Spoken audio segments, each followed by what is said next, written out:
కర్ణాటకలో భారీ ఎత్తున కొత్త కరెన్సీ పట్టుబడింది. దీనికి సంబంధించిన అప్డేట్స్ మనం చూస్తూ ఉన్నాం. ఒక హవాలా నడిపే ఒక వ్యక్తి దగ్గర కరెన్సీని, బంగారాన్ని స్వాధీనపరుచుకున్నట్లుగా తెలుస్తోంది. 90 లక్షల విలువైన పాత కరెన్సీ కూడా అందులో ఉంది. చిత్రదుర్గ, హుగ్లీ, గోవాలోని నిందితుడి ఇళ్లలో ఏకకాలంలో అధికారులు సోదాలు చేశారు. 28 కేజీల బంగారు బిస్కెట్లు, 90 లక్షల రూపాయల విలువైన పాత కరెన్సీని, అలాగే కొత్త నోట్లను కూడా స్వాధీనపరుచుకున్నారు. అది కూడా లక్షల్లో అమౌంట్ ఉన్నట్లుగా తెలుస్తోంది. దీనికి సంబంధించిన పూర్తి సమాచారం అందించడానికి మా ప్రతినిధి కేశవ్ సిద్ధంగా ఉన్నారు. కేశవ్, ఇంతకీ ఆ వ్యక్తి ఎవరు?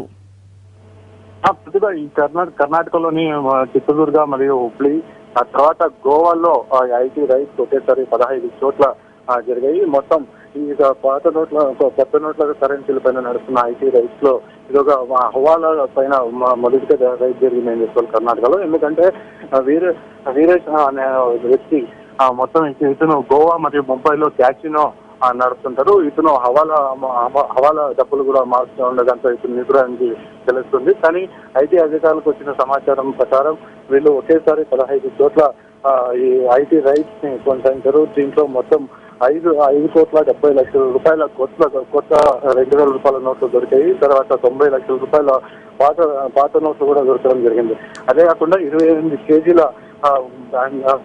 గోల్డ్ బిస్కెట్లు, తర్వాత 4 కేజీల జ్యువెలరీ కూడా దొరకడం జరిగింది. మొత్తం అంటే ఈ ఐటీ అధికారులు దాడిలో మొత్తం ఈ ఒకేసారి దొరకడంతో ఇప్పుడు Veeresh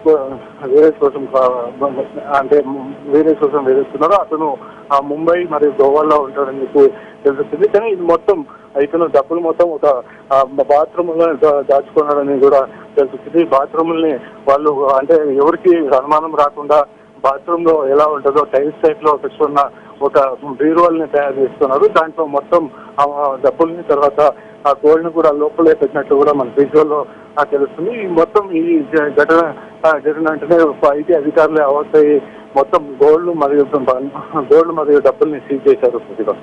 right, thank you Keshav.